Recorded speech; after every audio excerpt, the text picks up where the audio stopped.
Oh, yes. So we are live. Ready to go? Nice. Great. So, good evening, good evening, good evening. Let me get that music. Let me get that music.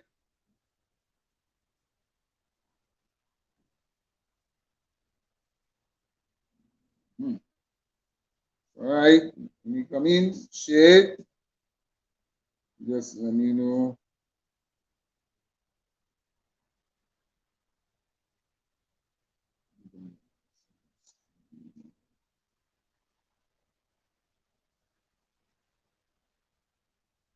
Hmm.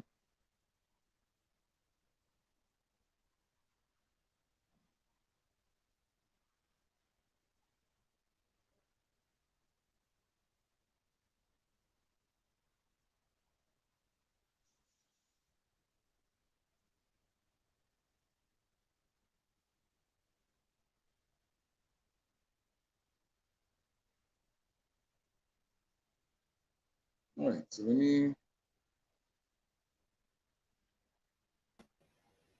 Maybe to the stage here one time. Put everything right here.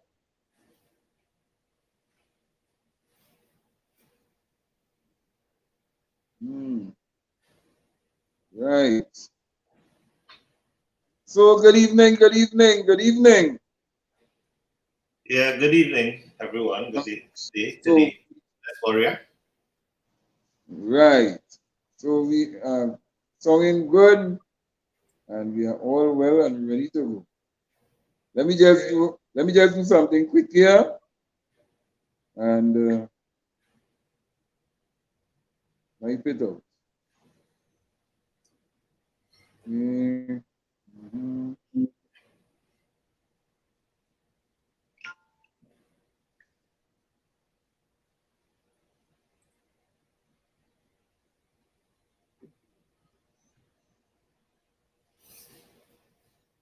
Nice. When you come in, you can share the live and we are talking with, yes, we are live, we are live.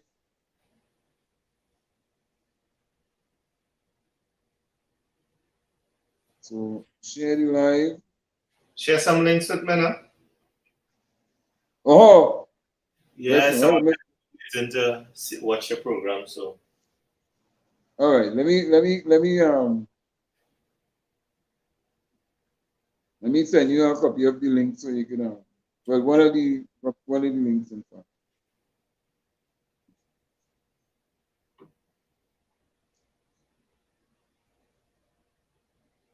It's been so hectic today, trust me.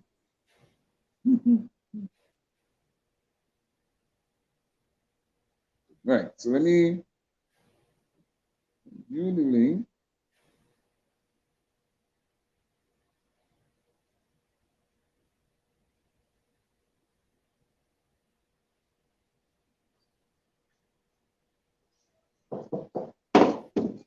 Yeah, that's all right. I just have one more thing to do and then yeah. All right, so let me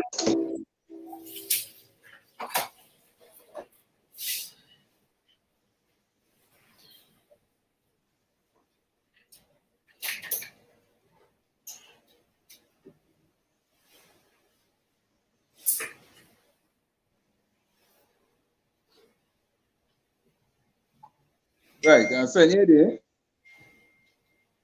Nice for that one. You want the link to the others? For one or you two of the others? just YouTube. Because YouTube? some of my persons wouldn't be on Facebook. Oh, all right. Just a minute.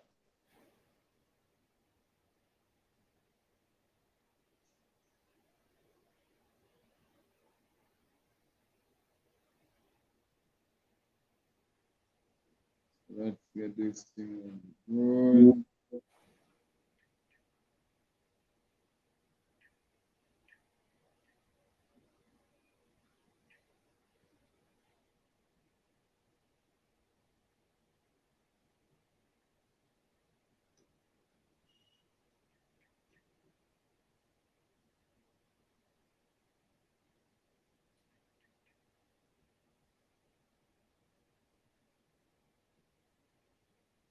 Let me just ask my director here to send that.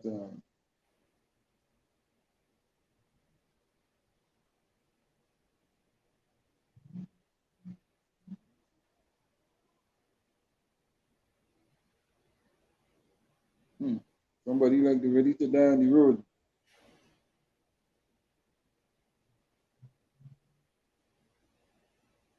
All right, let me just let my director send this thing here for me.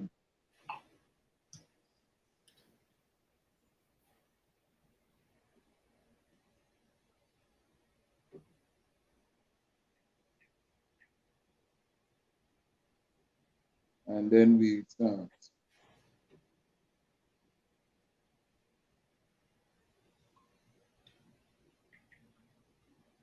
This one, just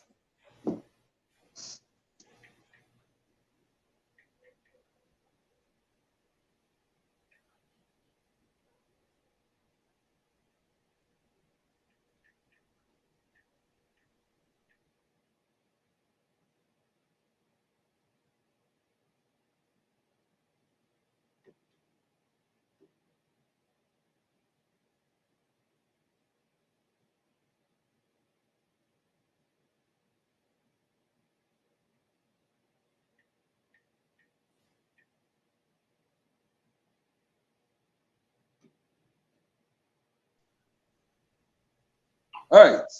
So you're gonna get it just now. Yeah, I send it. The director is going to send it, and Right. so So yeah, proceed. she's send the YouTube link and thing. Good evening, Wendell Eversley. Or you share the line when I come in so that we can get this thing going ASAP. I want to be disturbed here with too much of this noise.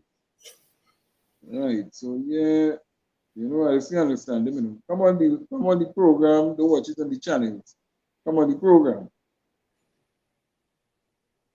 Right. So while I'm just waiting for the link to right. Yes. Could I get the link, please, director? And you can put it up for him to for the guests to be able to share it, and for those persons to share it, the YouTube link.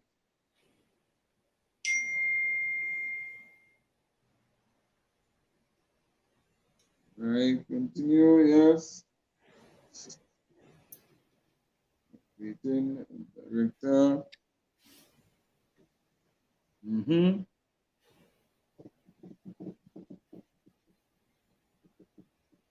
All right, so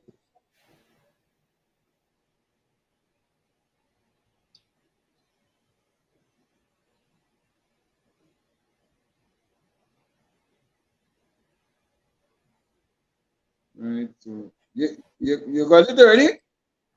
No, but we can proceed until the director All organizes. right, yeah. So good evening, Mr. Aquil. Good evening, good evening. Good evening, the fearless warrior. Good evening to your onlookers. Good evening to Trinidad and Tobago. Good evening to the world.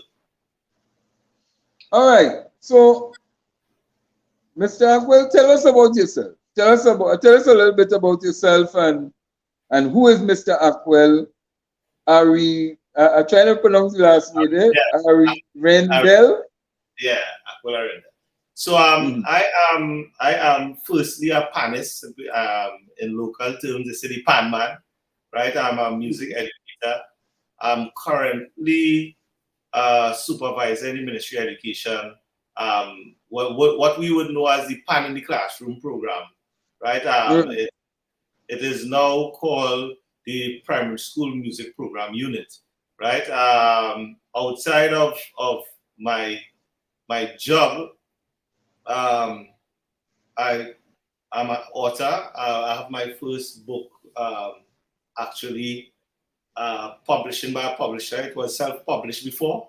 I made copies and that sold out, and a publisher took it up. And as we speak, well, not as we speak, but during this week here, the publisher doing his print, so hopefully by next week that book would be out. I'm an arranger, a band leader, manager,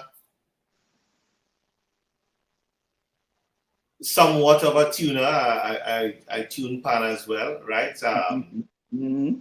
I wouldn't say that I'm a professional at it, but I'm doing it for a while now. So persons, trust me with the instrument, and I do tuning as well. So in terms of the steel pan instrument, I've been in it since I've about between 7 to 8 years, and I'm now 45 years. So there's a number of years that I'm working with the national instrument at different levels that would have me in the position that I'm in right now, in terms of my job and so on and so on, and where I'm placed in the pan arena, socially and otherwise. Right? In terms of qualifications, I have a degree in music from the University of the West Indies. And then, when I did highest qualifications, I also did management course, so I have certificates in that as well. So all of those things are things that keep building and molding my character into who I am today. So you're well versed into the pan fraternity and well accomplished musician. You're also teaching it. What more you could want, and you actually further it in terms of educating yourself in terms of the music and pushing yourself to that limit. Who knows? You might actually see you singing on the stage one of these days and playing the pan at the same time. But you never know each other. Well, last week I had a choir at the Best Village in the Southeastern District, because that's the district that I am in charge of. And one of the principal came to me and asked if I could send a music tutor to her school. And well, I didn't have anybody at the time, so I had to do the job myself. She wanted to go Best Village. I tell her, well, organize the children, and I'm no singer, but I know I want to hear. And the group went well, and they did well, and we're hoping for good results in the Best Village this year. Okay. Sometimes it makes you singing as well. No, because I know a lot of people who went to music, who play music and instruments and different things. Eventually, I see them picking up the mic and started singing. And you never know, You never know. Well, I take up the mic to talk mostly, right? But not to sing, right? Where I'm at now, I'm at my own studio. This is Cut Time Studio. I'm the CEO of Cut Time Studio. As my business. Outside of music, I have a car rental business as well. And we have a small group of us, mainly 3 of us friends who trust each other. We have a number of businesses that we have on the horizons coming. So it's all about multiple streams of business, and there's a lot of my focus happening there at this point in time, because the government job is the government job, but you could only reach so far with that. But tell me something. What is happening? So now that you have tell us about yourself a little bit and what is happening in terms of the pan and the pan in schools and what you're doing in the schools and all different things. What is happening in terms of Pan Trinbago? Are you a part of Pan Trinbago? Well, yes, I am a delegate of Pan Trinbago. Pan Trinbago and persons would often refer to Pan Trinbago, and when they ask about Pan Trinbago, they think about the 10 persons in office, which is the executive. So what is happening with Pan Trinbago? Pan Trinbago is actually the whole body, which is all the members of the Steel Pan fraternity, which comes under the umbrella of this brand called Pan Trinbago. We at every 3 years, we select persons to manage our affairs and so on and so on. So when you ask what is happening in Panchinbigo. I needed to direct it because a lot is happening in terms of what is going on in Panchinbigo. So well, be a little more guided with the question so I'll know where you want me to go. well, the reason why I asked that question is because I was hearing things. Well, you know, you're listening to media and different media outlets and stuff, and you're hearing that there's problems happening in Panchinbigo, and people were kind of questioning what was some of the problems that was happening there, and because you spoke about the election, and I heard really and truly about this election that never came off. And just the other day, I was watching, I think it was Farouk Abubakar or something. So he was on a campaign also talking about what has been happening with the Pan fraternity in Trinidad and Tobago, and he wasn't too pleased about it. So, being that you are a man who is involved in the Pan fraternity, I would think that you would be part and parcel of being part of this organization and wanting to see what the growth in the organization, and make sure that the governance structure of the organization is running smoothly. So yes, I mean, in any organizations, the membership would like to see that the organization is running smoothly because that would obviously benefit the members of the organization. Yes, there were Panchinbigo election was carried in 2021, I believe, right?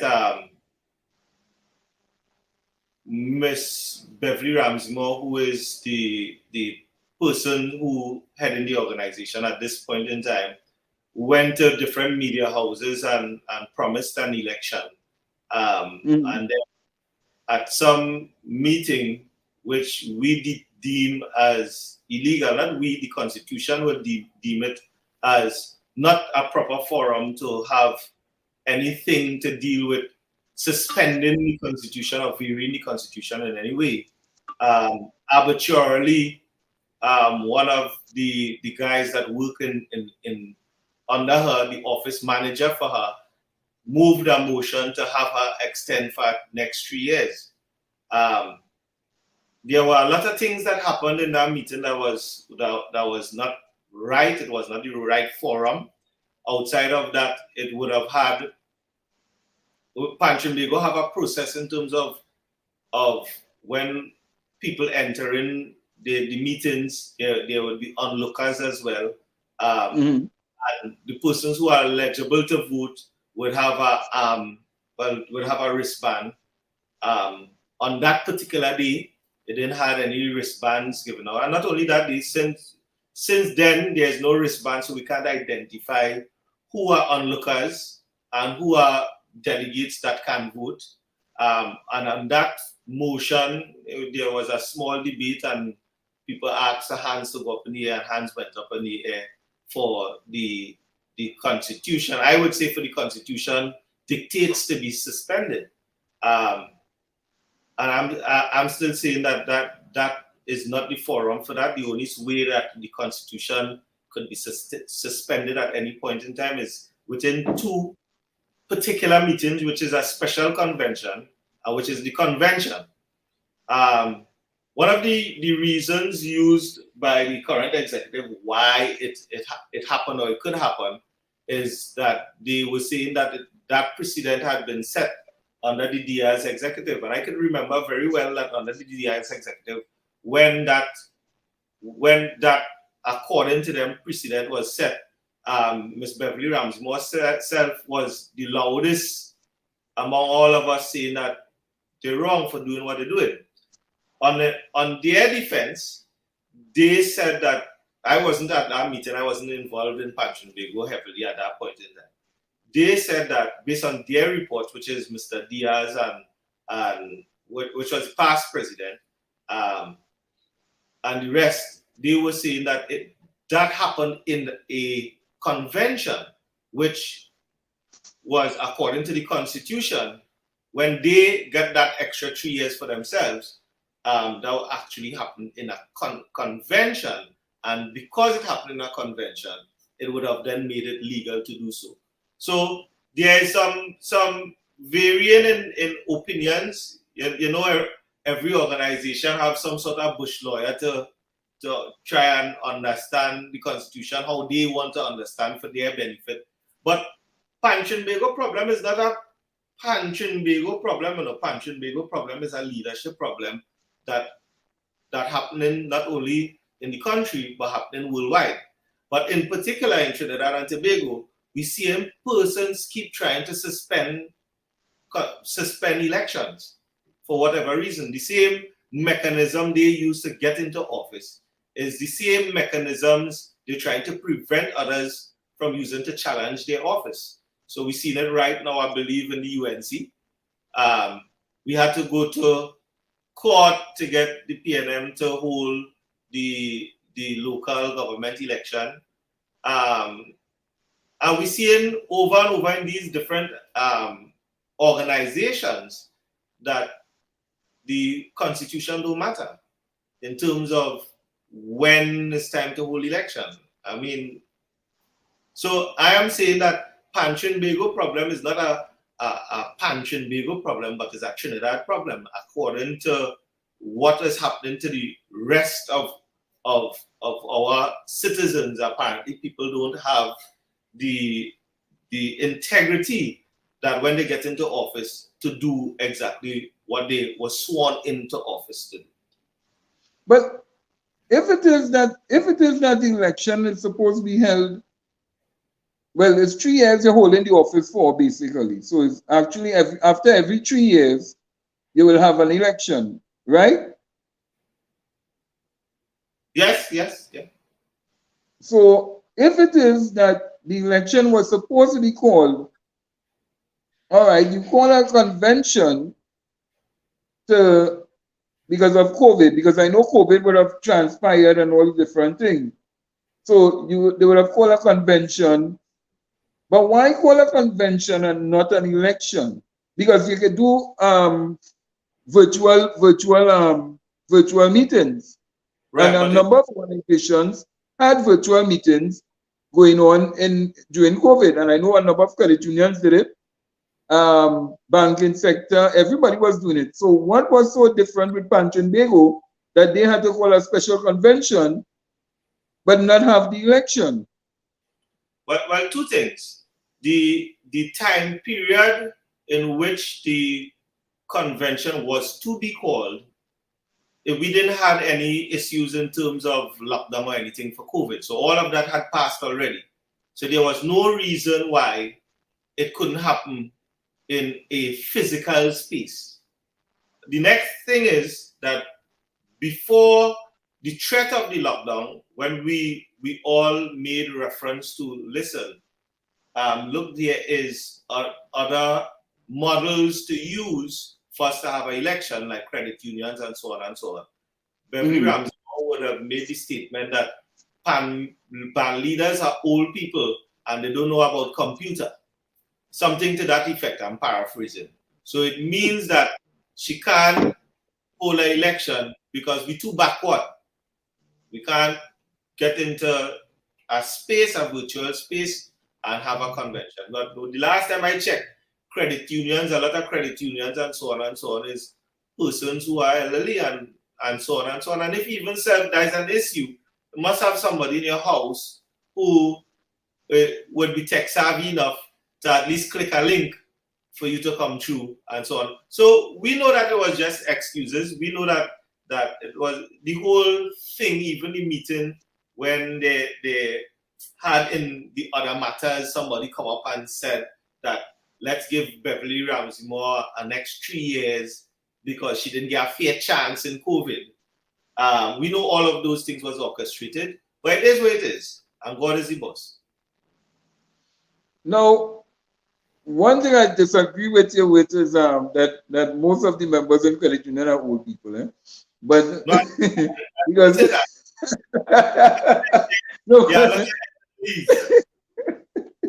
no, but there are many young persons who are, you're right, tech savvy, and And I know for a fact that there are a number of young persons who are in the Pan fraternity who's also tech savvy, because you have Junior Panorama, you have, when I go by plenty of these bands and them, in the playing in for the National Panorama, and you have the conventional, you have all different type of bands, well, different sections that they will put them in.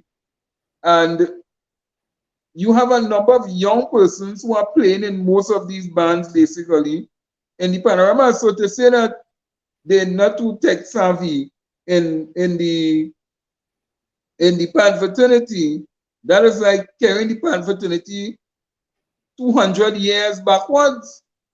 But outside of that, my thing is with that argument as well.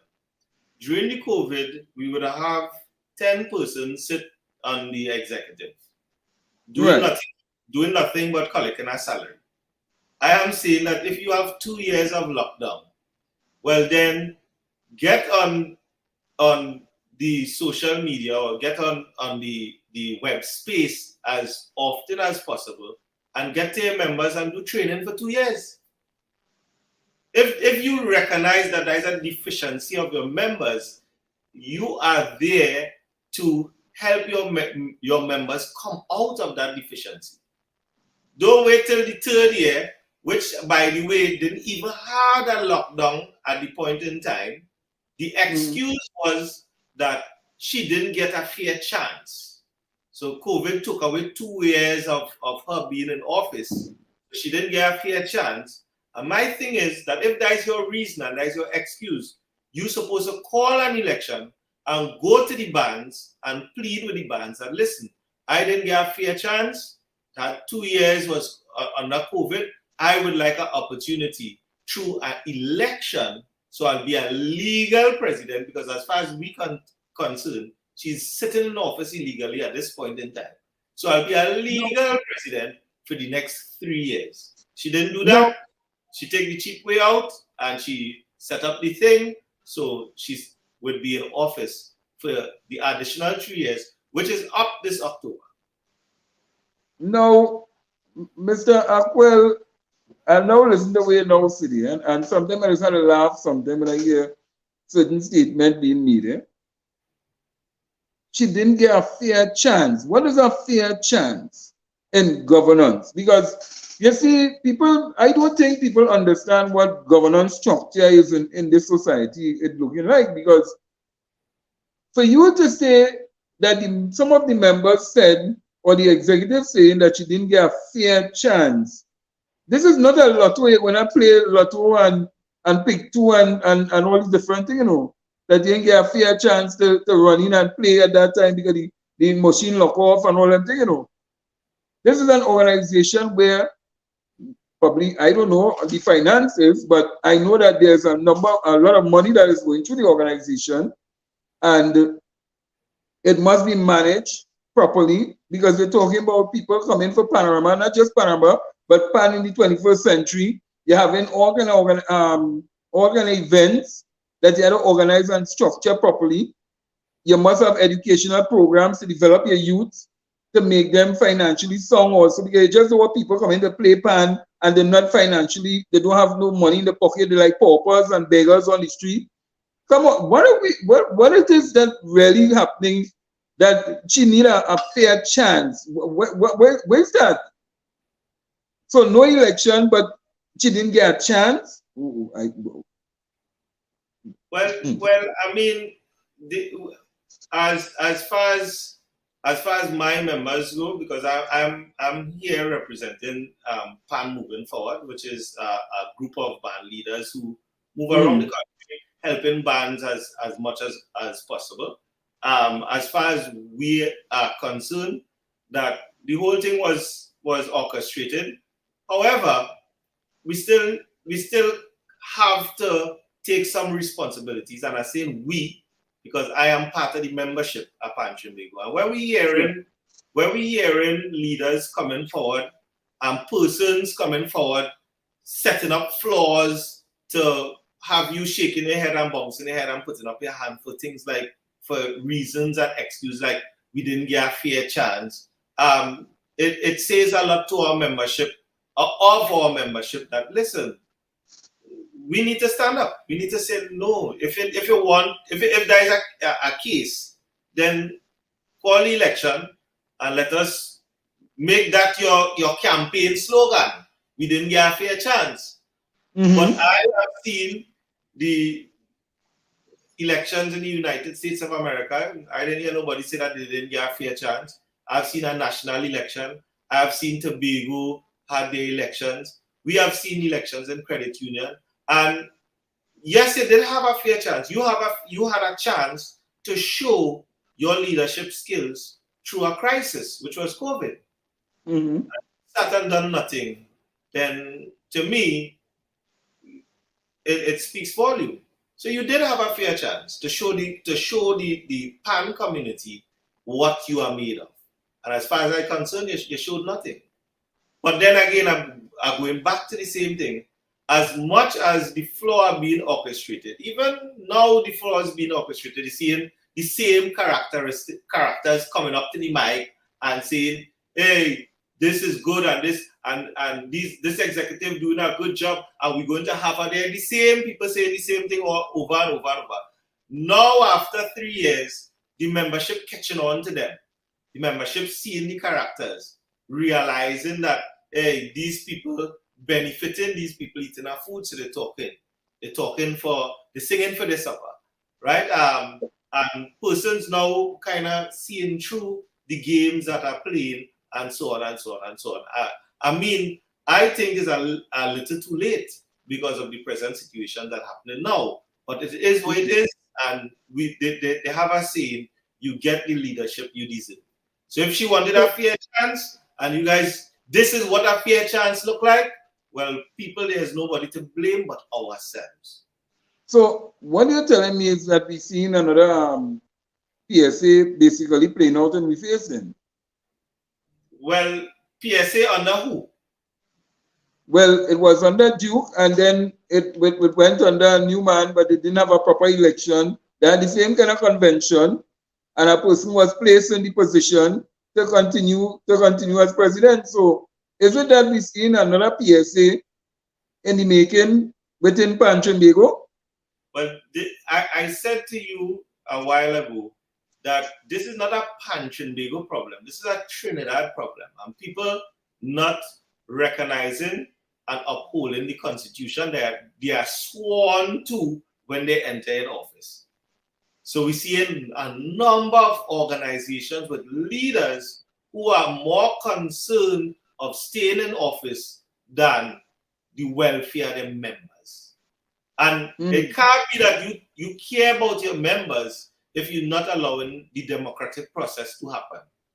The members supposed to have the ability to choose their leaders in the time that the Constitution dictates. And that is the word that is the strongest among all. Dictates, because when the Constitution says that every 3 years it shall, and we know in law shall mean must. Mandatory. Mandatory, it must happen. Not if we had COVID 2 years, so let me put it off now. Or the sun shining too hot today, so we can put it off. Or bees flying in this particular area, so all the members, so we will put it off. No, the Constitution don't allow Pan Trinbago or any president or any person from the floor to give that level of room for interpretation. Constitution said shall. So that's what happening not only in Pan Trinbago, but as we see it happening in national politics and small organizations and so on. So we having a serious leadership problem in terms of integrity in Trinidad and Tobago. But let me ask you this question. So, okay, so we ain't really gone past this give me a chance behavior, but I'm just trying to sort it out in my brain and process it properly. But I was hearing of this thing, this talk on the ground, and then I heard the president talking about it in terms of the spot up in Arim, going up to, let me say Arim, it would be like Maloney side of going up on that side like you went to Arima. Where Pan Trinbago headquarters was supposed to be. Right. And the president would have stated that it is not feasible, it is not well, it's not profitable in the sense that it is better to be in Port of Spain than to be up there when nobody already go, but they will more come to Port of Spain where you have the Hyatt Hotel and all the different things. What is your take on that? This Well, feasibility. the now I am here on this program because of my personality in the pan world. Mm-hmm. Media persons reach out to me from time to time and sought my opinion on things, right? Most of the time, because I am open, I'm comfortable in speaking out, I would accept. So I'm here in this program to give my opinion. And my opinion mightn't be the opinion of others, but from where I'm sitting, it is my opinion. And Yes. my opinion is that land is precious. Land, Mm-hmm. land for our people. Land is important. And we Mm-hmm. have acres of land with 100-year lease. And the person who organized that or who started that forward trajectory to have us Panchinmego have that land is a gentleman by the name of Peter Kanai. And Yes. Peter Kanai texted me recently and told me the value of that land about now is about $75 million. You're right. You This are is right. close to the airport and over the road from Trin City. Now, Yes. Beverly Ramsey-Moore and her executive, to me, and this is my opinion, to me, didn't just sell out land, they sell out a vision that people had for the land in terms of what the steps that we can make as a organization to bring ourselves into financial freedom. So on that land, there were talks of having a hotel on that land because it's close to the airport, and we bring in a lot of pan people, or we attract a lot of pan people coming to play with different bands during the carnival season. So say, hey, we can have a hotel there. At one point in time, and still it might be even relevant at this point in time to have a gas station. Mm-hmm. Right? Just talk about having a chrome factory. They also talk about having a place that is big enough to have percussion festivals, right? Performing arts centers, a space that is beautiful enough to have weddings and so on, and that can be rented out every weekend for different activities. It is right over the road from that mall there, Trin City Mall, where Yes. thousands of people pass through every day. So Mm-hmm. it can't be that the place that unaccessible that nobody wouldn't be able to go there once it is developed properly. Just as how some foreign investor coming to invest for cricket. Once we find the right people to partner with, and it is the idea shows profitability when we project our plans, we could have made that 13 acres of land viable, not for a small group of people, but for all the steel orchestras in Trinidad and Tobago. So to me, knowing the importance of land and knowing the importance of land to our people, Mm-hmm. I have a problem with the swap, as they call it, but we calling it on our side the sellout, right? Because even the information coming out of it, we're not sure what it is. We're not sure what we getting for it. So we sure that we have a 13. We sure that we had, or I don't know if have, I don't know how possible it is to get it back, but we sure that we had a piece of land that worth $75 million, right? Right, based on person's estimate. We're not sure what we get. There is no discussion. I try to be at all Panchinbego meetings, and when I'm not at Panchinbego meetings, there are people who reporting to me what happened. There is nobody. You can't ask the average person who comes to Panchinbego meeting. I'm not talking about the ones who not coming to Panchinbego meeting. You cannot ask them what is really the deal, what we getting. You can't ask them because nobody knows what we get. I saw in the papers that they say that also Tuco would be there. So I don't know if it's a building that would have Panchinbego headquarters in it, and then the other interest groups would be in it in different floors. I don't know if we would be in control of the building. If we don't want Tuco there, we could put them out. I don't know if the government would be in control of the building. So I'm saying that the membership, not fully informed of what we getting in return for the $75 million land that they're swapping. The last time I heard the Prime Minister of the country said that we swapping the land with Panchinbego to develop it for cricket. And the place that we get in is the old mail office. Land and survey place? The old mail office, I'm not too sure, but the building is that's on Rice Road. Lands and survey. Lands and survey. But the building is unsound. So we're still looking into it. So if you go back and listen to the recording, what we have been told is that we are getting that spot, right? But now when we hear from the Prime Minister in his report, he said that we're still looking into it. So even that, after that report, we was unclear. But is it that it's going to be on that spot? Is it that there's a possibility that it might not be there? So we're sure that $75 million is being given away, but we're not sure that what we're getting in return to even say, well, all right, that is $75 million that we give away, but we get $75 million off.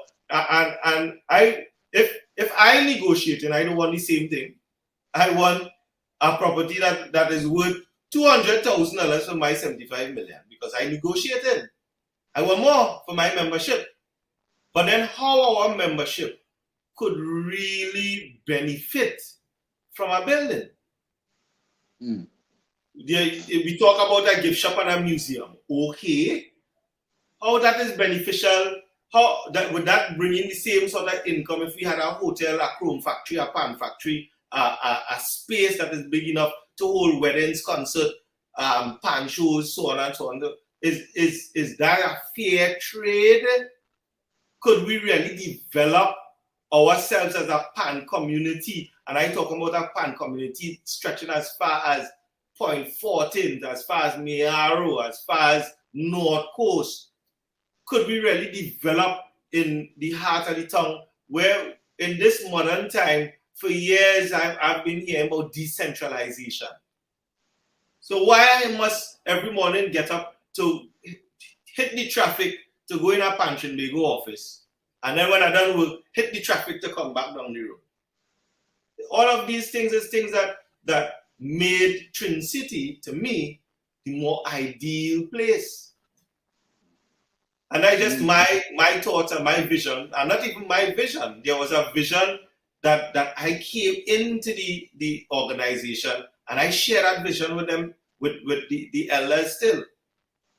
So now I would be here, people would be texting me because people look towards me for some sort of leadership as well. See that I'm somebody who speaks out and not a fear of victimization. They texted me and said, Aquil, what will we do about this? Could we challenge it? So on and so on and so on. And there's a number of persons who feel that way, that we should challenge it and so on. I don't know what could happen now, but again, this is what happens when somebody asks for a chance. They didn't get a fair chance. and we stood by and allowed it to happen. Yeah, you go ahead. No, but you know, one of the things now, Ian Michael Joseph is saying, but the land was there for years, and you all did nothing with it, and now it's being put to use. You all now realizing the value.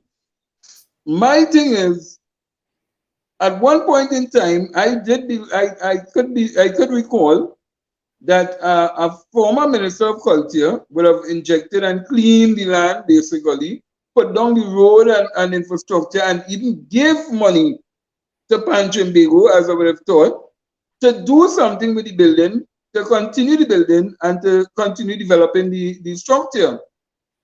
And then all of a sudden, I see grass go back up again, nothing being done, and now I'm hearing the land is swamped. So when they asked for the 13 acres, didn't they not know that it would have been swamp land they would have been asking for?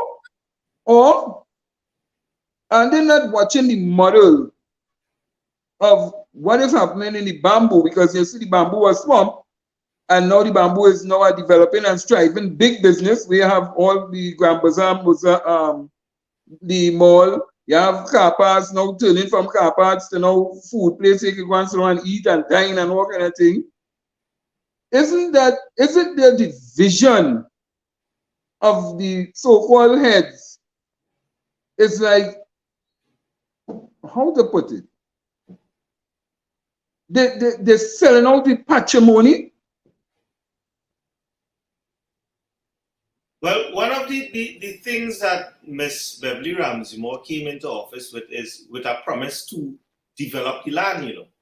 And she was, under the COVID, went with this Pantrin grow. She said she gets some vision from God, and God tells she to go up in the land. And so the land was a big political focal point for her, because she knew that if it is that she could have developed it and she could have done what all her predecessors couldn't have, she would have been in a politically sound place going into whatever next election that she would have had. I would have, sometime middle last year, I would have remembered she said, we're going to put a roof on the place, which to me is all of those things are positive things, because if even if she put a roof on it, it is a step in the right direction. But for the past 6 years, she keep telling the membership that we're going to do something with the land. And there was no hint of the building or the structure is not good, or the land is swampland, or anything of a sort.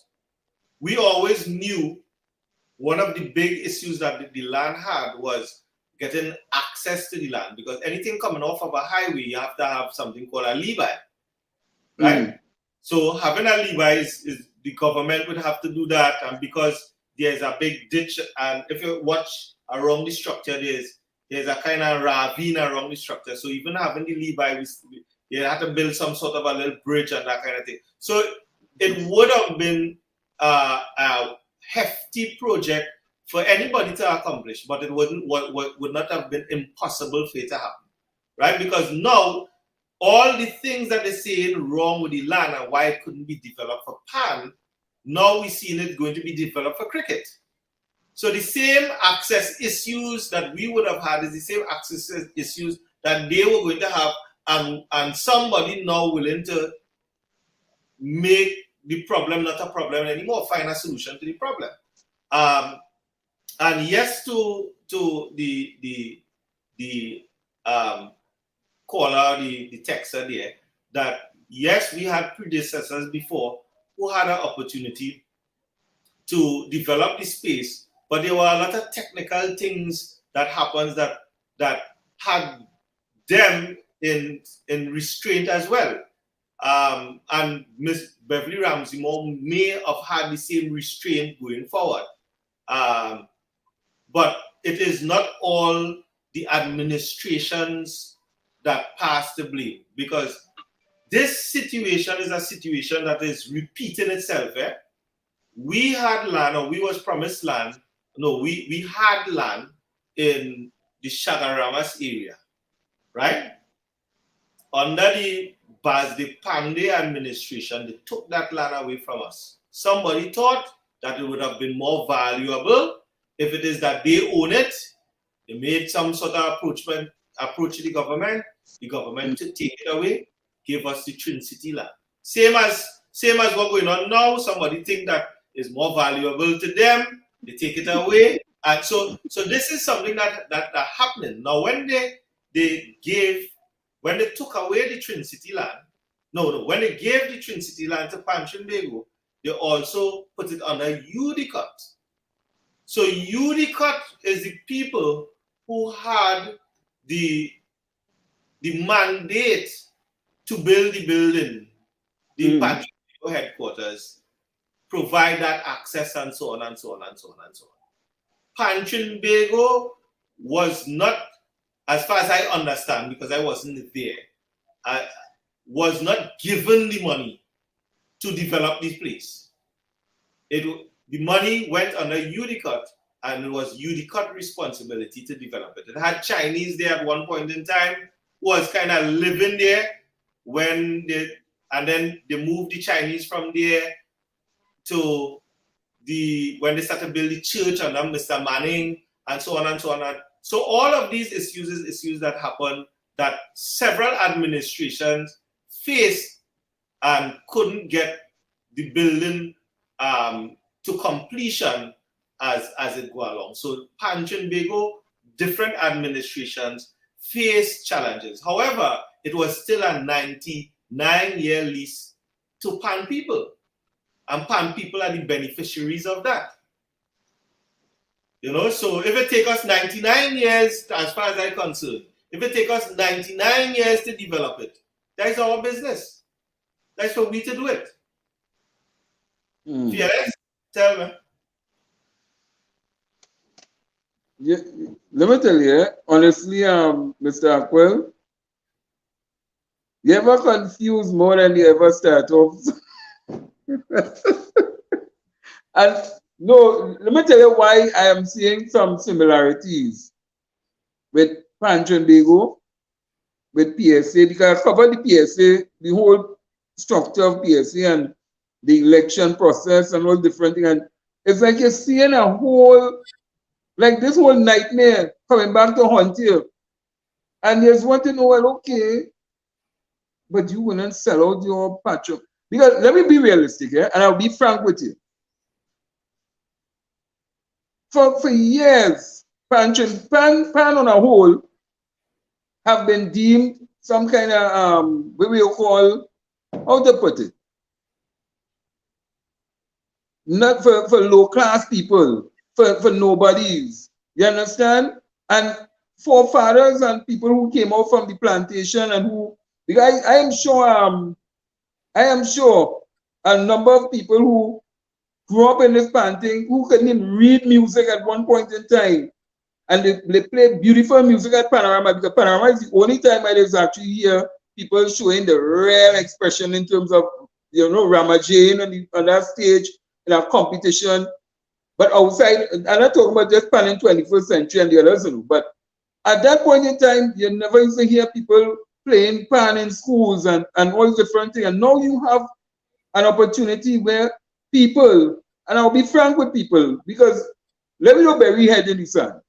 It is more Afro-Trinidadians used to be playing Pan, really and truly, and deemed that, it's some devil worship thing and all different things. And now you get an opportunity to show your forefathers and your great families who have lead the way for you to come forward, and you get 13 acres of land. You saying that it is not profitable to go there, but to go somewhere else. When you get land, now everybody knows that other races don't give away land. Let me be frank. I'll be frank here. They don't, I never see, no, I'm telling you honestly, I have never seen Chinese give away land. I never see East Indian give away land. No white person giving away no land. Nobody else give, but for some strange reason, it is only Afro-Trinidadians or Afro people love to give away and sell the land for next to nothing. Because, Mr. Aquil, we could have, the Pan fraternity could have gone to the same government and say, hey, here now, boss, we wanted to negotiate with whether it's Mumbai Indians that come in to take over the particular place or looking at investing in that to build a cricket academy.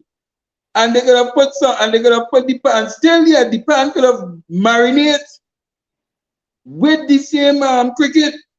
And let me ask you something. Trinidad landscape, and there's land all over the place, right? Yes. So why there? Why, if that is swampland and it's not valuable, why put that cricket academy there?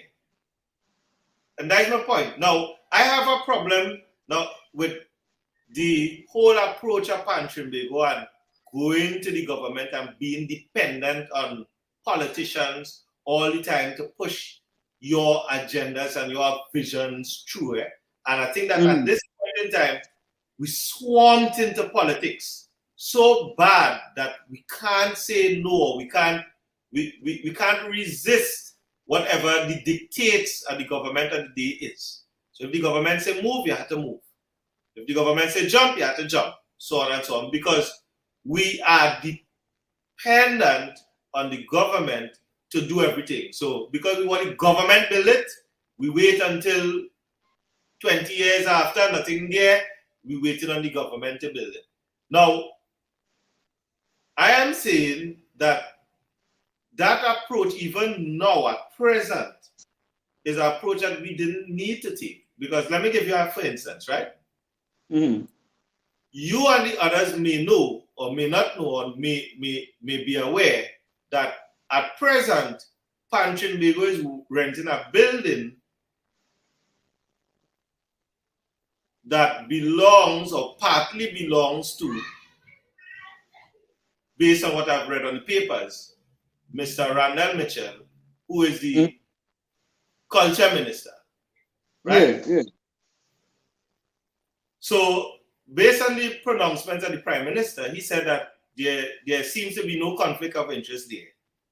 I would somewhat disagree, but he probably might know better than me. Now, where is the money? It's $70,000, right? As the figure is, right? Right. There's a lot of money going to somebody every month. This is not a year. Now, Pan men, when they're negotiating for Pan men to play for Panorama, they give Pan men $500 a year. So one $500 for the year.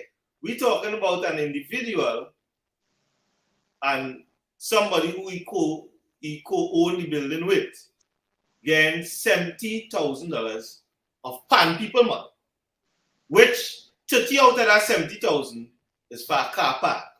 Now that is real ridiculousness for me. However, this is just my opinion. But let me take that figure and bounce it against the figure of what we would rent Mr. The name slipping me. The last building that we were in was also a politician's building. And he rented us the building for average $15,000 to $20,000. So this is, let's take the highest figure. So that is $20,000. Minus 20 from 70. How much is it? Minus 20,000 from the 70,000. 70,000. You get 50,000. Right. So it means that Pan Trimbago could afford every month. I don't know where they get any money. They're saying that it's not the government that giving us the money to do that, to rent the building, right? Because if it's the government, it will be the government giving Pan Trimbago the money to give it back to our minister. So they're saying it's not the government, right? Okay, let's go with that. So that means that it's Pan men money, which is my money, which is every single steel band in Trinidad and Tobago money, you taking $50,000 extra for a building that you say that is necessary. Let's say that is somebody who really care about the organization and say, listen, we would stay in the building for $20,000, but we have a $50,000 extra every month. If the bank know that you getting a $50,000 every month extra, how much money you think that we can borrow? For $50,000 a month. Well, if you're getting $50,000 extra every month, you're saying, eh? Every month, because that's the rent. So that means that bank people could afford to pay the bank $50,000 every month under this administration. I'm not too sure how, because they're saying it not coming from the government. That's what they say, right? So let's say it's PAN people money doing that. I'm asking you, if the bank knows that you could make $50,000 every month, how much would they loan you? How much they will loan you? They will loan you a good bit of money. Millions. Millions of dollars. Then why we need the government to build the building first? Why we need the government to develop the land if it is that we have an income of $50,000 every month? We don't need the government to develop the land first. Because once the bank sees that you have the ability to pay that kind of money back, they will give you millions of dollars. And especially if you go to the bank with a business plan and a business model for the whole space, you would definitely be in business with the bank. So this let's not finish this notion of continuously depending on the government to do everything concerning PAN is what have us in the place that we are in today. If they say jump, say how high, and so on and so on and so on. Go ahead. No, but to be fair to the minister, eh? Now, if you come to rent my building, Mr. Aquil, to be fair, I just being fair to this whole situation, eh? In terms of conflict of interest and all these different things. Now, if you come to rent my building, whether I'm a government minister or not, and let me say my wife have the building or whoever had the building, or you understand what I'm saying? But I with her, whoever. Once I declare that to you and I tell you that, hey, I have an interest in this thing, and you still say, well, okay, we are a private institution because Pan Trinbago is a private institution, although they're getting subvention from the government, but they are private institution on their own. You have all rights and authority to rent wherever you want to rent it. That is your right. My thing is, if you are going to spend the money or any kind of spending money, you must get the approval from your organization, which is the executive as well as the general membership. Because I would think that Pan Trinbago supposed to have, when they're doing the financials, get the approval from the general membership in terms of how the money is supposed to be spent when they present the budget on an annual basis. Am I right? Yeah.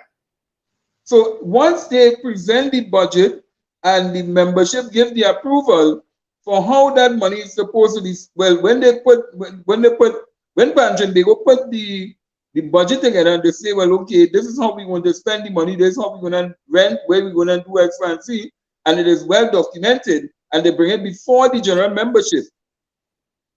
Once the general membership give the approval, then that will automatically become a non-issue in terms of rental, because I can charge you $100,000 for my building.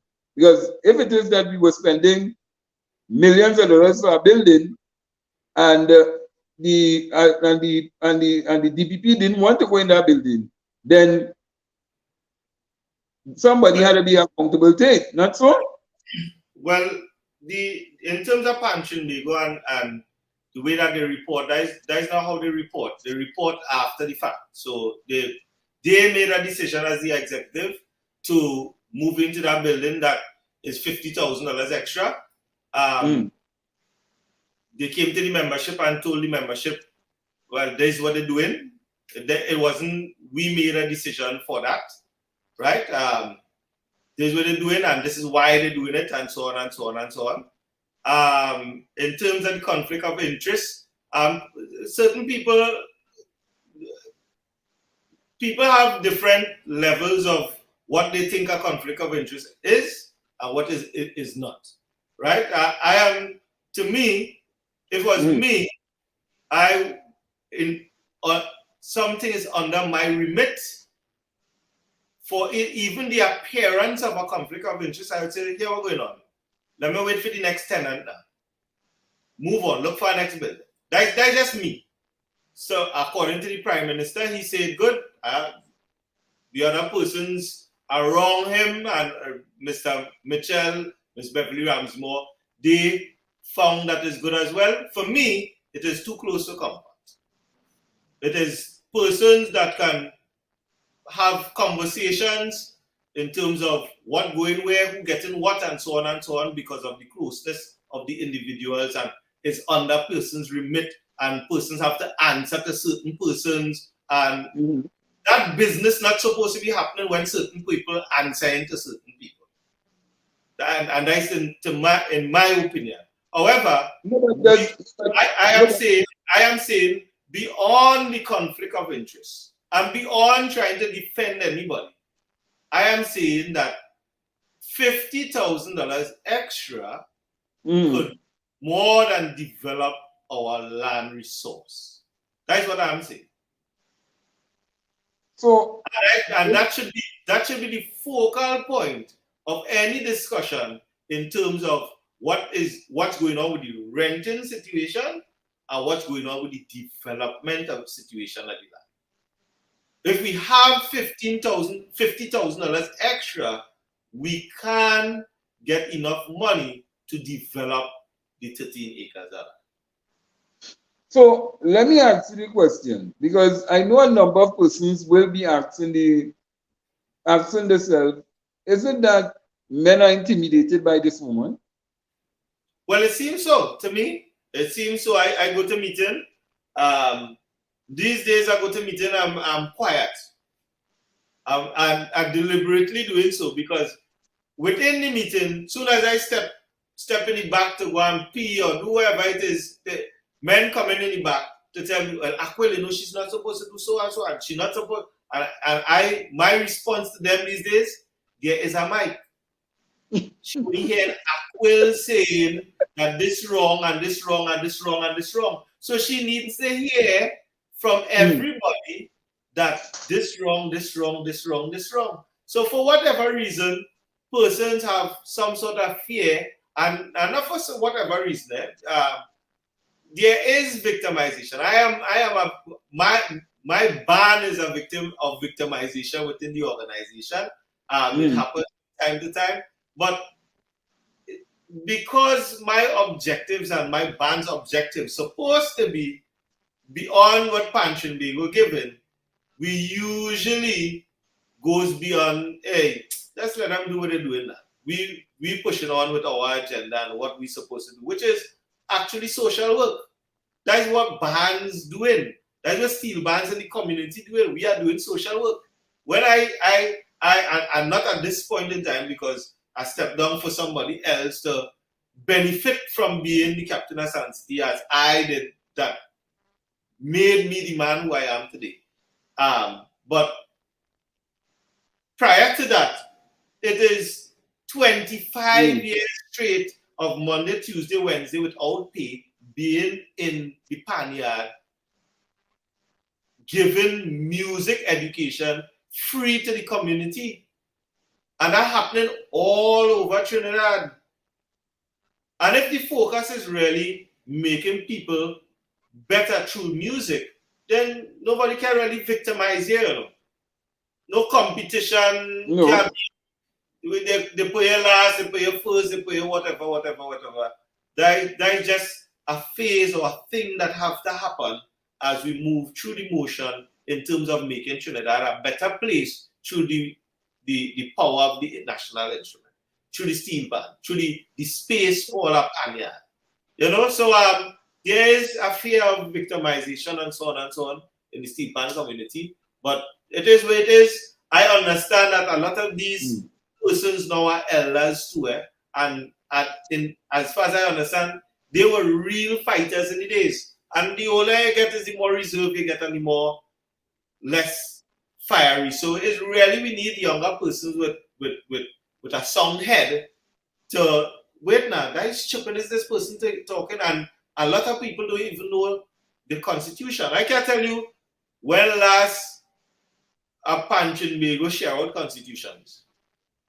I don't even think they want people to know what in the Constitution. You know, so keeping people not educated about what are the rights is one of the reasons why the people are so dormant. But they are afraid. They are afraid to speak up and they are afraid to talk and that kind of thing. Yes, there's a sense of bullying going on the floor. I feel it every time I'm on the mic. President Giap, she going into a tantrum, this, that, the other. She have few people there who come on the mic, try to embarrass you, try to make you less than who you are. But you know that intimidation could work with people who not sure about themselves. It doesn't really work with me. So I will stand up and talk and come on your program and talk. So let me ask the question. So because you spoke about these guys who will go on the mic and like they're afraid to talk. Is it that what you're trying to say is that they are being now emasculated? But that's talking. And soon as you really put the pressure on them, the first thing it does here is because as a woman, they get on so and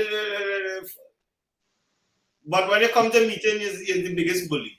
You're emasculating the man in the meeting. You know, them kind of thing. But all of those things is playing on people's emotions. All of those things is, according to one of our partners, that is good politics. Because at the end of the day, what a politician and a leader is two different things. A leader is someone who have the best interest and the well-being of the people who is under their remit. A politician's objective, however, is to stay in office. And she's there still, whether is it illegal or not. She have persons not saying, not speaking out, not speaking their mind, asking me to talk for them, so on and so on and so on and so on. So probably it's good politics she playing, but to me, it as far as we seeing based on what's going on, to me, in my opinion, and my organization's opinion, is that we carry the movement backwards. You know? But let me ask you something. How much pandemic we have in Trinidad and Tobago presently? And that's a good question too, because I was going in a direction of how much pan people that we have. So we have thousands of pan people, right? That take part in panorama, that take part in the community, and so on and so on and so on. And we have 13 acres of land, right? How much cricketers we have in Trinidad and Tobago? Well, I can't say. Is it more than 10 people? Well, I know for each band, in the large band category, you have 100. 100 is supposed to be in the large band. Long and short is there are way more persons that participate in PAN than cricketers in Trinidad and Tobago. Right, but way more persons. So I can't see how you could take 13 acres of land from thousands of people to give us a building to give people who participate in this thing. But to be fair to the no, me are not against cricket. No, but I have no problem with cricket, with whoever come in to do cricket and all different things in Trinidad and Tobago and to develop the sport.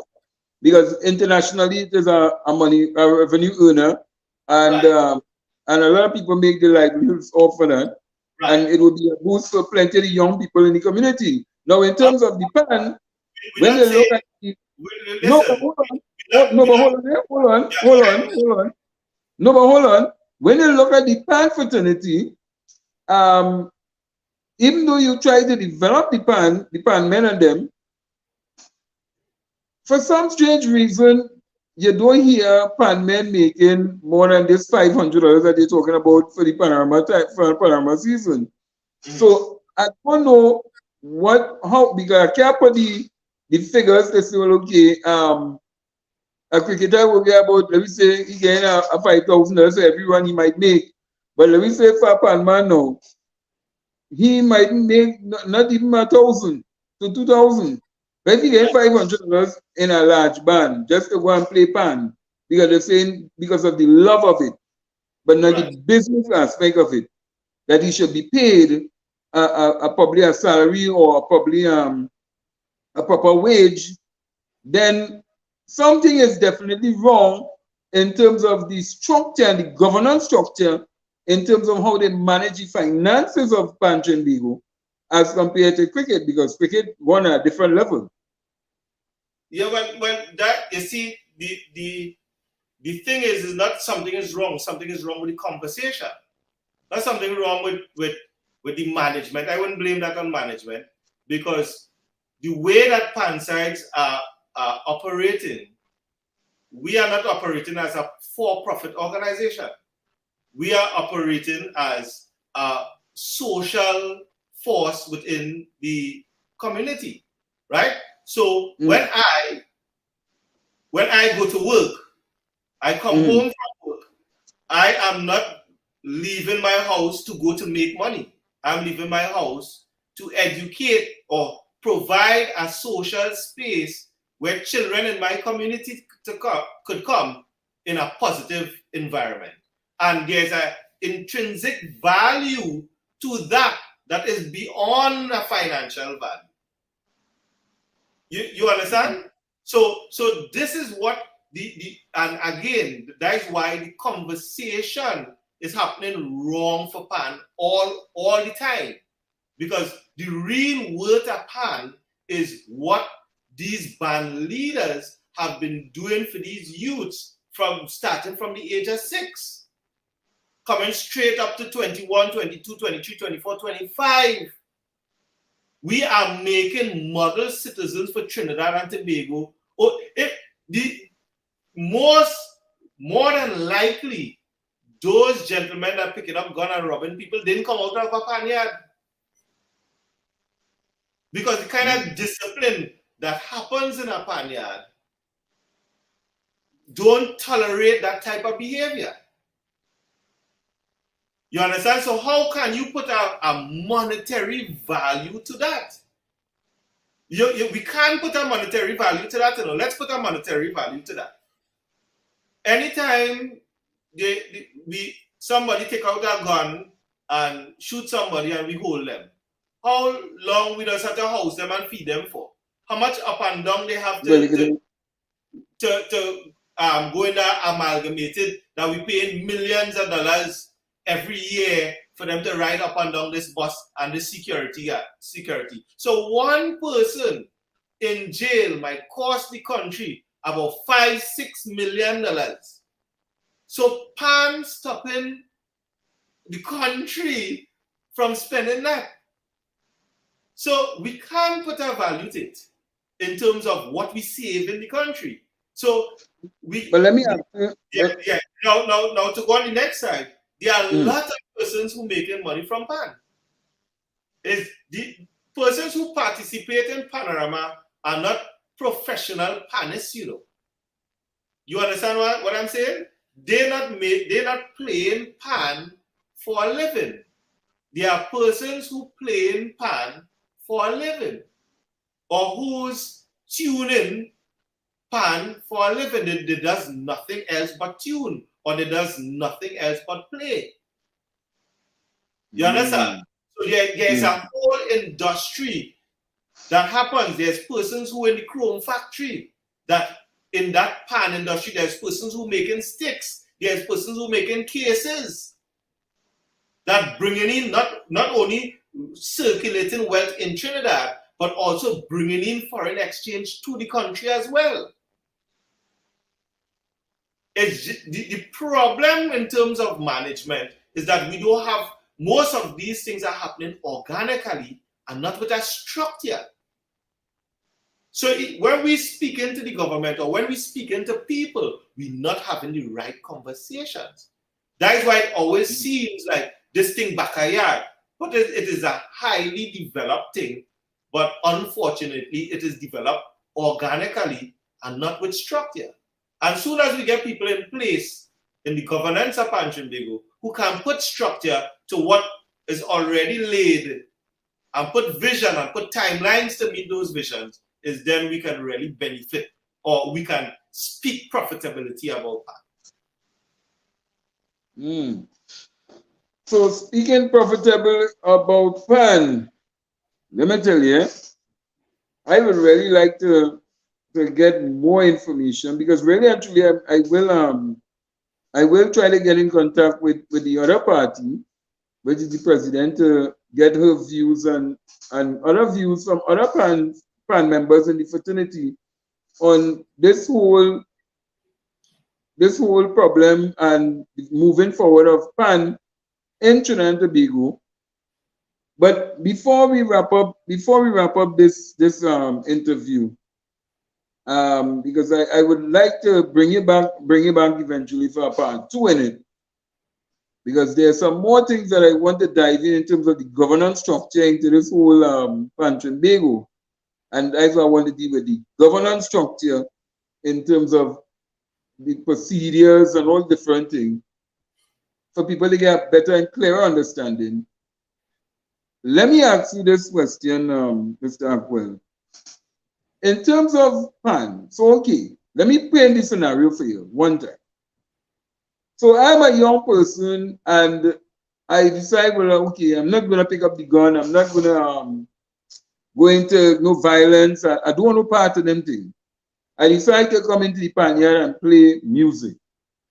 And I play my music, and I play my music, and I play my music. Well, I ain't going to Panorama because my band ain't all that well known. So I ain't getting into Panorama, because really and truly I see only certain bands is getting into Panorama. So I don't know the gatekeepers just hold down this thing. But nevertheless, I young and I play my PAN. When I reach, I go to school, I get my certificate, I go forward and I develop myself into the PAN thing. Could I live off a PAN? Yes, definitely. Really? I live in off a PAN. Okay. No. Let me off a PAN. No. I'm not talking. No, you going to work. You just say you going to work.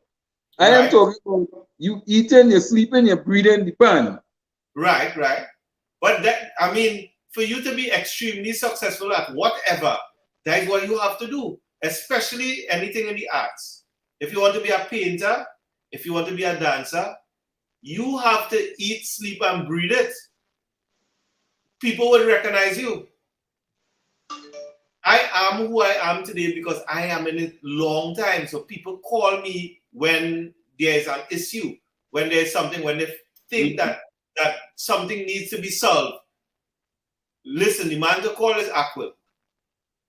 And once you make a decision that this is what you want to be in, and I'm not talking about PAN, I'm talking about anything, and you make that decision and you strive for excellence in terms of being in that profession, you will be successful. It matters not what it is. There are opportunities in PAN happening in Trinidad all the time. Right at my job, we hired 50 persons recently, and they're looking for 50 more persons, right? Most of these persons are Pannist, but there are other musicians as well.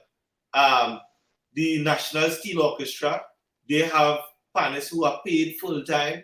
There are persons who that comes out from under my teaching. They are on ship playing PAN for a living. There are a lot of avenues we see in the likes of people like Joshua Rigalo, Flogo, persons who finding themselves in front of video camera, marketing themselves. There's Keyshawn from Tobago as well, marketing themselves. So the thing is that persons have to use the technology, persons have to use the information, persons have to use the Panyard as that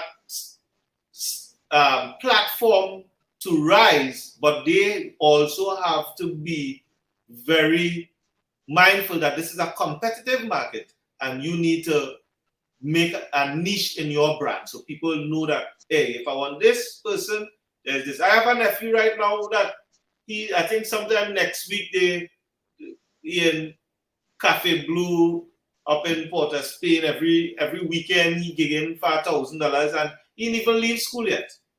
But he bad. Every day he practicing downstairs, they are up in the studio, I end up and playing.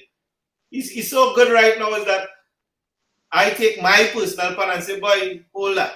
Because that's what it's about. Is moving it on to imparting the knowledge and moving it on. And he's on his way to being a professional panist, if that is what he chooses. Because he's very academically bright as well. Wanted to be a pilot. I don't know if he's still pursuing that. But as we say in local parlance, the pan bug bite him. So he's practicing every day. Because he's practicing every day, he's people sorting him out as a pan player. You understand? We charge. When I go out, I charge about. I hardly perform these days, but when somebody insists, I charge about $3,000 a performance. So there is the avenue there, but people have to commit, and it is a hard decision to make because a lot of parents can't see music as an option. So right within the home, you would get that pushback. No, music is a thing, pan is a thing, you just go and have fun. And I had to make that decision at one point in time. Listen, Aquil, all I want to do is to make my living off playing the instrument. I build my studio producing music, teaching music, arranging, tuning, whatever it is. But you have to make the decision. You have to see it as this is something that I want to do. And you have to make that decision and stick to it and strive for excellence. And it would happen. Well, let me ask you final question for the night. What has happened to the G-Pan? Well, like everything else, there's no invention that comes out that once it's practical, it would not stay on the market. So I'm saying if you're not seeing the G-Pan and it's not staying on the market, it is not practical. That makes sense to you? Well, yeah. If it was an invention that was practical, that means that it would have stayed on the market and every band would have had it by now. So it have to be something. It could be the price, it's too pricey. It could be the size because we're living in a time now where people making everything smaller and smaller and lighter and lighter. The G-Pan is a very heavy, big, cumbersome instrument to transport and so on and so on and so on. You know, so they have a lot of technical difficulty selling the instrument because of its size and its weight and so on and so on and so on. I think that what should have happened with the G-Pan is that more emphasis goes into the development, probably looking for lighter material, probably getting it to be smaller, but still giving the same power and tone, probably through experimenting through different material and different things that we are covering the surface with, and so on and so on. So it could have been more developed, right? It could have been more developed, but as in Trinidad, as everything else, things has be hot and then it has just die off and be cool. So that is, I mean, quickly just summon up what you asking. I think that it is not practical for the time that we live in at this point in time. So it kind of just fading off. It could be, I could be wrong, but that's just my opinion on it. And finally, when is the election for Trinbago? Well, at that same meeting, they asked for 3 extra years, and this October is supposed to be the end of that 3 extra years. I don't know if they would set up somebody to come on the floor to ask for 3 more extra years. I am unsure if that would happen, but it is what it is. The membership have to say, hey, enough is enough, and we need to have an election. If you're confident in your position and you're confident that you're doing well and you're making the right decisions, let's go to the polls and people would re-elect you. And once that happens, I too would respect her as the president of Trinbago, whether I agree with the decisions or not that she's making. In my eyes, she would be a legal president. But for now, it's not so. She's holding office illegal. So, Mr. Aquil, I want to thank you for coming on tonight. I know we had some problems last time, but tonight we actually rectified it and we got it better this time. But I want to bring you back to do a part 2 into this because I know election is coming up in October. So I will want to see all whose candidates will be going up against the current president at this point in time and get your perspective on it. I don't know if you might be throwing your hat in the ring. I don't know. But of course, I would definitely be doing so. I think that there is I think that young people need to step up, not only in the organization, but we need to step up in the national politics as well. I think that the elders paved the way for us, whether we think that we're in a good place or bad place, is about time that we take the responsibility and take us to our next level. And we have to do that for the generation coming behind us. I think that the elders should also know as well, or should also have the same perspective in terms of, yes, we did our part, and let's let the younger generation take it up to where it's supposed to be and make that room. So I thank them for what they have done, or what they haven't done. But I think that it's time that people like myself put ourselves forward and see where it goes, you know. So definitely, whenever the next election is, I would be presenting myself as a candidate.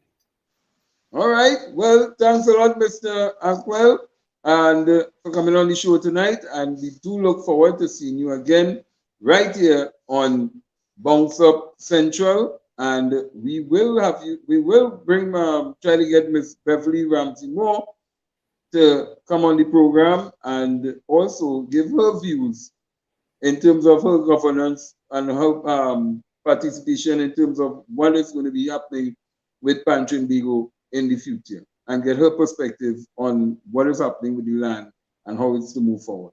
Yeah, most definitely, and thanks for having me. All right. So you heard it there. You heard it there tonight, and we will be bringing Mr. Aquil back in the future, and so we will be bringing him back in the future, and he has already expressed that he will be contesting in the Trinbago elections, and we will see all who are the candidates, and will Miss Beverly Ramsey Moore, when that time bell ring, will she be able to withstand the men in the organization going up against her to unseat her as the president? So look out. We will try to get in contact with Miss Beverly Ramsey Moore for a response, and we will try to bring her on as soon as possible and get her perspective on what is happening in the pan. Again, people, look out, and just be reminded that tomorrow we do have a show again. Tomorrow we have a show, not Dauntless Defenders of Good Governance, but tomorrow we'll be dealing with artists for the show on Saturday.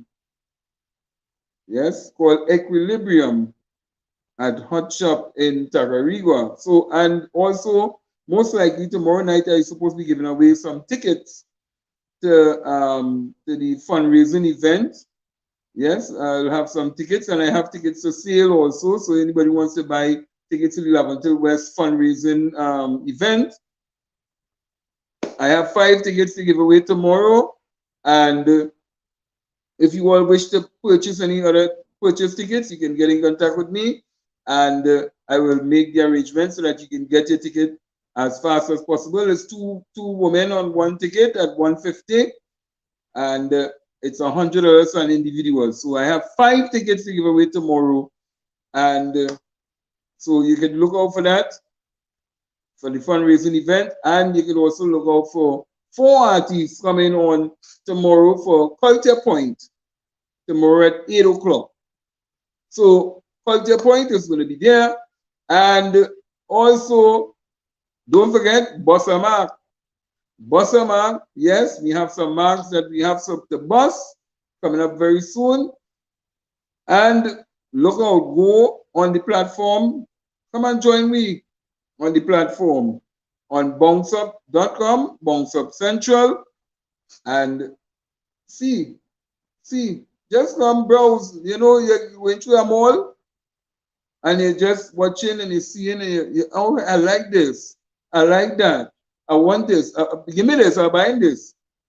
You're going to see all we want to see, and you will love it, and you will see. So, and I also want to congratulate a good friend of mine, Miss Ancilla, yes, a young lady who has always been promoting and talking good about Laventille and highlighting all the positives in the area. Well, she has been given, been made a delegate to do some important work, and I will want to have her on the program to talk about her successes, even though she may have little trials going on. So, people, see you all on the next show next week on Dauntless Defenders, and we will have a co-host, and we're supposed to have another guest in studio to talk some governance structure, because that is what Dauntless Defenders of Good Governance is all about. Schedule tomorrow at 8 o'clock. Same place, right here on 8 different platforms we are streaming, including bounceup.com, our platform. And so look out, 8. Imagine that. We have transported an 8, while there are those who are still boasting about 3. Imagine the people in Japan and all could hear we and translate and say, hey, chong, chong, chong, ching, ching, ching, ching. I think I'm talking it right. So catch you all. Bye, guys. See you all tomorrow.